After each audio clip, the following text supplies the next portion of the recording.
Are you kidding me? Anything worth doing is worth doing badly. Really? Anything worth doing is worth doing badly.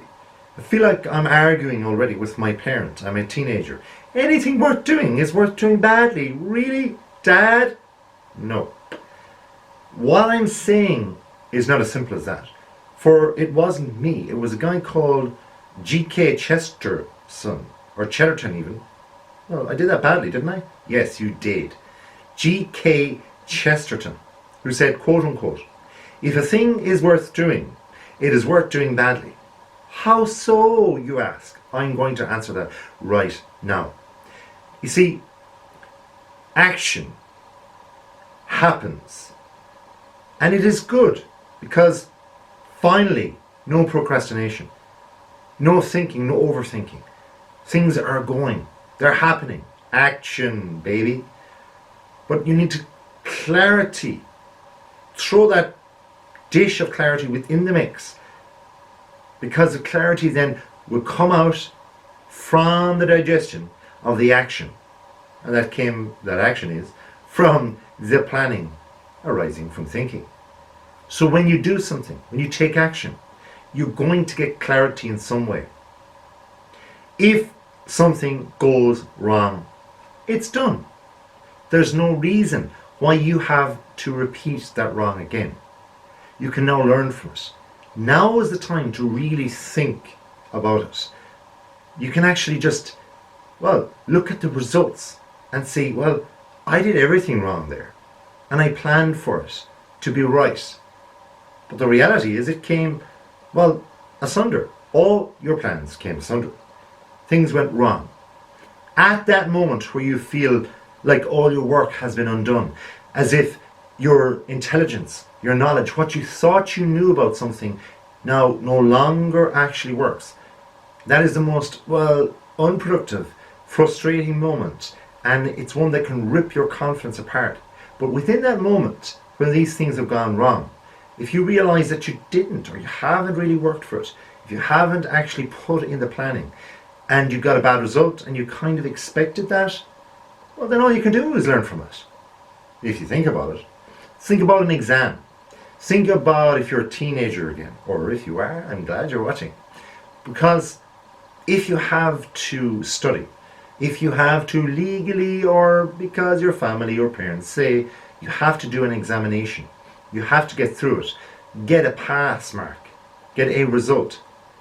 Once you get that result, whether that result is good or bad, or not what you thought it would be, good or bad in some other way, the reality is you can actually learn from it straight away. You can almost hear the learning, feel the learning, see the learning, right when you get that piece of information failed. Nobody likes to fail. But the reality is, if you fail, you can only get better. What you get from that failure is information. What you do with that is clarity. That clarifies exactly where you want to go and how to get there. If you take a complex piece of machinery apart and then put it back together with all the different parts, and you're left over one little part, then you know that, hey, it's not the way it's supposed to be. You need to undo it. Disassemble it again and put it back together until each part fits where it should be. That's when you know you've done it correctly. So fail big in that way. Why not? Next, creativity flows, and when you just don't let it be blocked. Why would you block something that is creative? Think about it for a moment. If you close your eyes and all you do is see my ones closed, that's fine for now. Because within this moment, there's something there. Some little idea, a smidgen, a small little idea.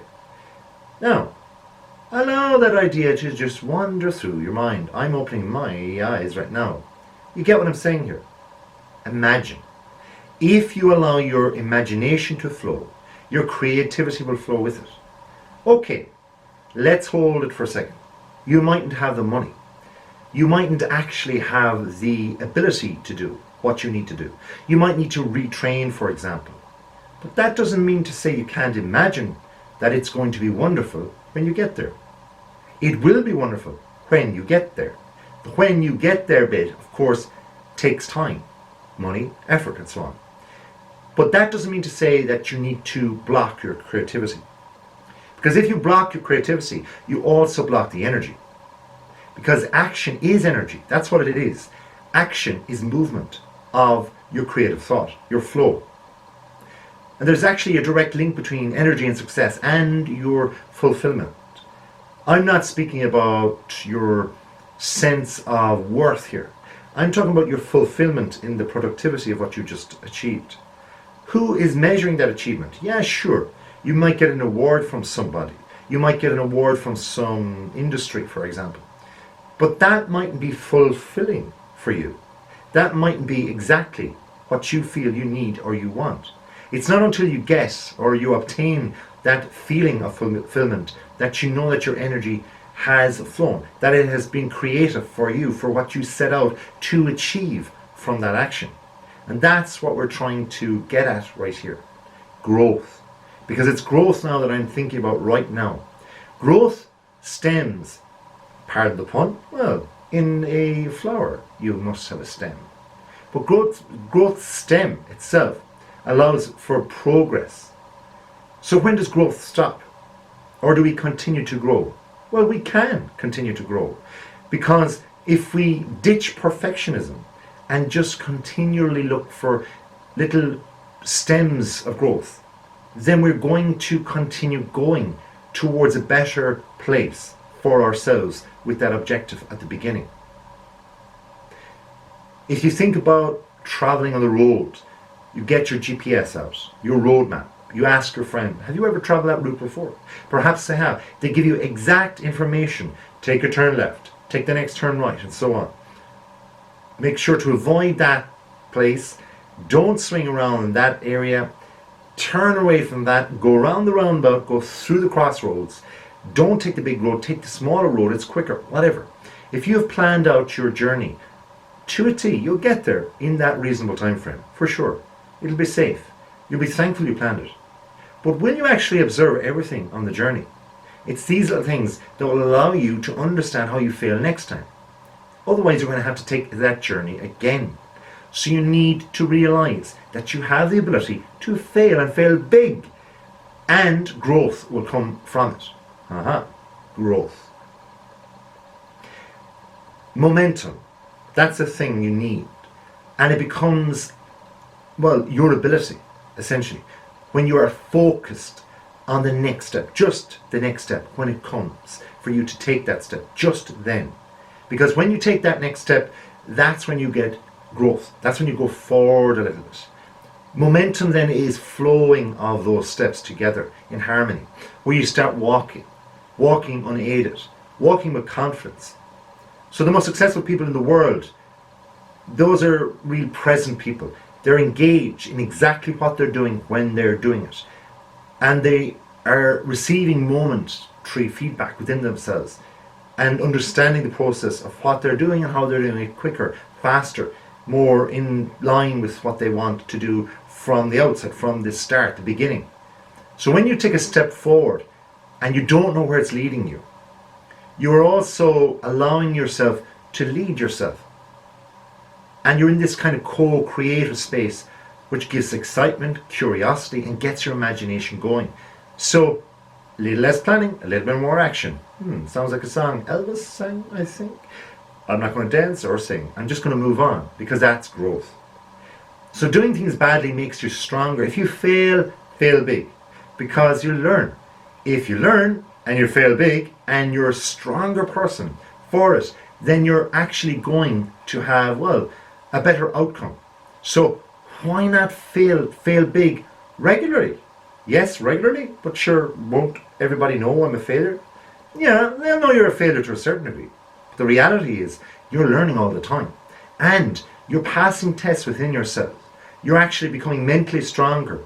You're attaining more ability to look at yourself from different angles. You're beginning to laugh at yourself. You're beginning to trust yourself more. You're beginning to just say, what the heck, I don't really care. It's not the end of the world if this doesn't work out. It's not the worst thing. The worst thing is actually trying it. And it is so true. If you try things and you fail, you'll actually learn. And you'll have really attained the biggest fear that you will ever had. That, well, that anything is worth doing badly. Why not? Because if you do fail, so be it. That is the worst thing that can happen. You can only learn. And you'll trust yourself more. So I think that's pretty much a good thing, don't you think? So if you fail, don't worry.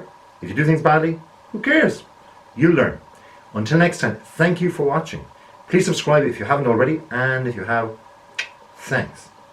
Yeah, that was okay. Did I fail? Badly?